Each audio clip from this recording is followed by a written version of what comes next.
Good morning. Welcome to Breakfast with Ken for Wednesday, May 26th, 2021. Brought to you by the great people at Today's Dentistry. 2 words for you: sedation dentistry. If you have a lot of dental work that needs to be done and you don't necessarily want to be around while it's done, sedation dentistry. 317-849-2933. Punch subscribe.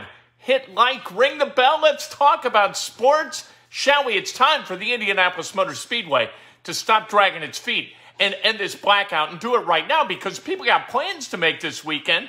You can't get tickets for the Indy 500. People want to watch. They want to have parties. So let's go. Make it convenient for your fans to consume your race. For the love of God, Roger Penske and Doug Bowles, what are you doing? This is ridiculous. You know what you're going to do. Trying to maximize short-term profit at the expense of long-term fan satisfaction is bad business. Roger Penske knows that he's way too smart about business. What's he doing? What is the Indianapolis Motor Speedway gaining through a potential blackout of live television in the local market? Zero. It has been proven again and again and again that blackouts counterintuitively harm gate. They don't help gate. They don't sell tickets. People don't go to the race because it's not on TV. People avoid the race because it's not on TV. What are you doing? This is broadcasting 101. It's marketing 101. It's business 101. This is not an advanced level concept, for God's sake. That's why nobody else in organized professional sports enforces a live local blackout of its event. It's a love letter what NBC produces to the Indianapolis 500. It enhances gate. It doesn't hurt gate. What are you doing?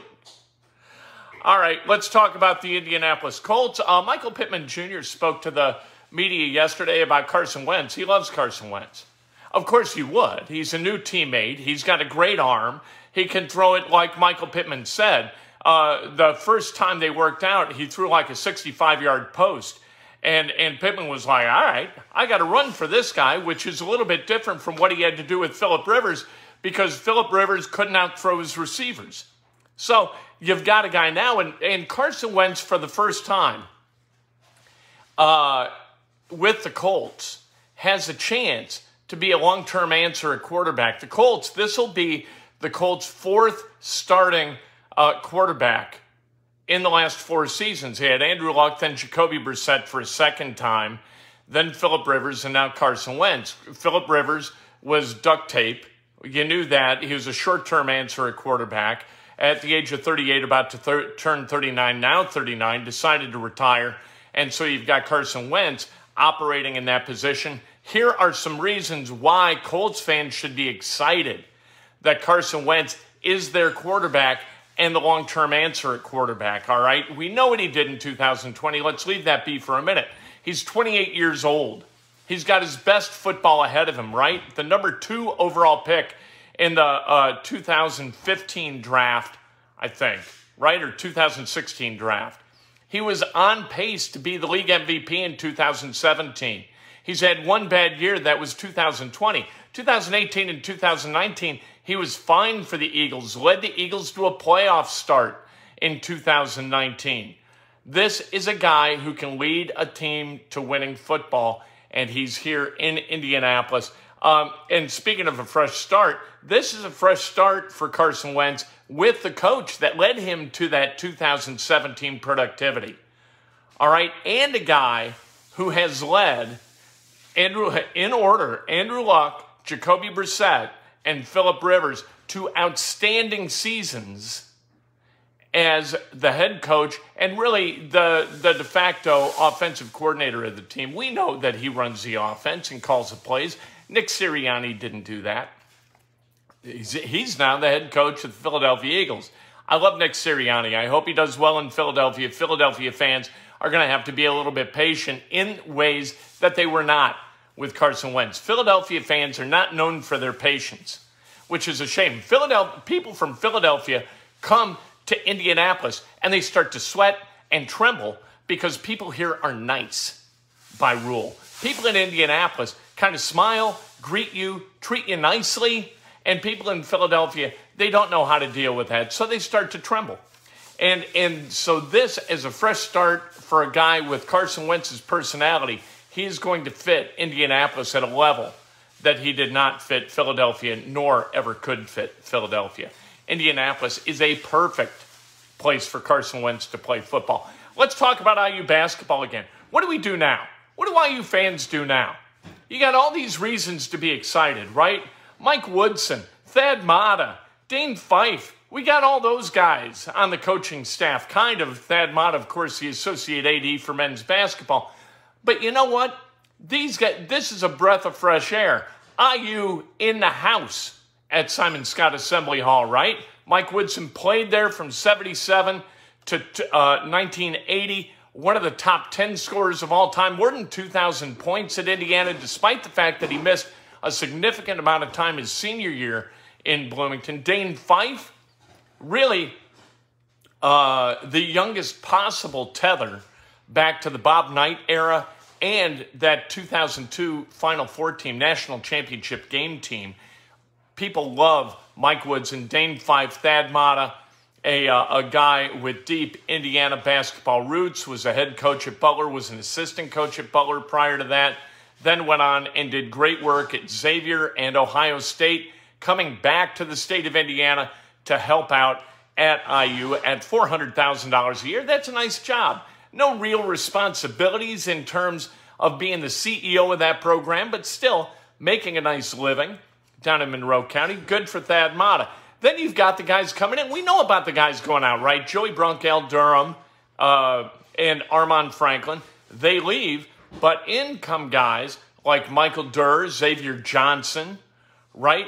You've got Parker Stewart, who was a transfer last year but never played. Logan Duncombe, Christian Lander, who really, this would be his freshman year in college. There are a lot of reasons to feel real good about Indiana. Trace Jackson Davis coming back, but probably the preseason Big Ten Player of the Year. This is a good team in terms of manpower and in terms of coaching. Mike Woodson, people dog out Mike Woodson for the level of coaching he did in the NBA. At Atlanta, he won more games every single season. He went from winning like no games with the youngest roster in the NBA to in his sixth year winning 53, 54 games for the Hawks. Yeah, first round exit from the playoffs, and the people in Atlanta got upset with Mike Woodson. I don't know why. And all of a sudden he was out. Maybe it was a situation like Nate McMillan here with the Pacers. All of a sudden, you know what, washing out in the first round wasn't good enough. So let's fire Nate McMillan, hire Nate Bjorkgren, and all of a sudden you don't make the playoffs at all. That's progress, right? Not so much. And that's what happened with Atlanta. He went to New York. He won his first year with the Knicks. And then James Dolan got smart. And he hired Phil Jackson as his GM when Phil Jackson had no interest in being the GM other than cashing the checks, totaling $12 million a year to be the GM for a while. And he ruined the roster. So what do you want Woodson to do? He went from putting together a really good regular season with the Knicks to not having a roster that was able to compete at the same level the following year with Phil Jackson as a GM. Mike Woodson can flat out coach. I'm not worried about Mike Woodson. Speaking of Indiana and expectations, I said yesterday that Texas and Indiana, I talked about Texas, right, in terms of the coaching change that it made, going from Shaka Smart, who left Texas to go to Marquette before the axe fell. And then they hired Chris Beard from Texas Tech. He's a Texas graduate, did great work at Texas Tech. To me, this is another hire in a lineage of ridiculous hires by Texas. I like Chris Beard, but what Chris Beard was able to do was win in Lubbock, a place where it's really, really hard to win, in a conference where it's really hard to win. The Big 12's terrific. You got Kansas and Kansas State. You got Oklahoma State. You got a lot of basketball programs that are very, very good. Here's what Texas continues to do. They continue to make changes, and they hire coaches who are able to game the system, like Shaka Smart was able to game the system at Virginia Commonwealth, crashed the party at the NCAAs because he played a different style of basketball, and people in the NCAA tournament were not used to playing against that style of basketball, so Shaka was able to Shaka the world and go to the Final Four, right? So Texas hires him where you've got all the resources in the world, and you know what? You don't need to shock the world. You can't shock the world because now you're one of the haves and not one of the have-nots. And they also do that in football, hiring a guy like Charlie Strong from Louisville, hiring a guy like Tom Herman from Houston. Steve Sarkisian is a little bit different from that, but Rick Barnes did a really good job. Mac Brown didn't do a bad job.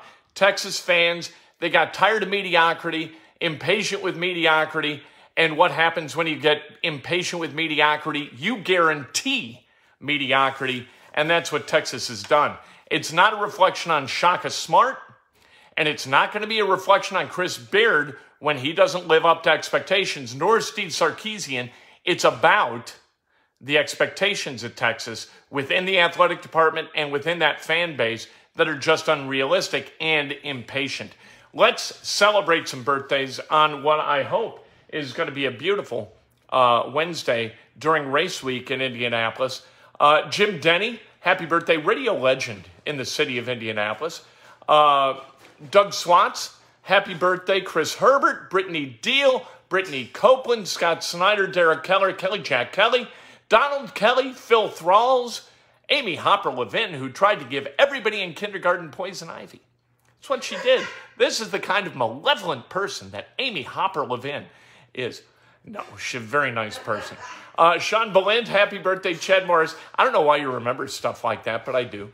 Gary Ide and Mac Petty, happy birthday. If today's your birthday, you celebrate like hell. If it's not your birthday, you celebrate somebody else.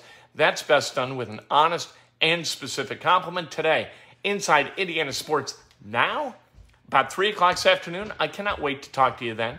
And hopefully by then, we're talking about the blackout of the Indianapolis 500 in the city of Indianapolis being lifted. People around the country, when they hear that the Indianapolis 500 is blacked out in the city of Indianapolis, they scratch their heads and say, what kind of dunderheads are you? Have you not realized that blackouts don't work? Whatever the Speedway is trying to accomplish with a blackout is completely, well, it's not accomplished because of the blackout, because blackouts don't work. I keep telling you.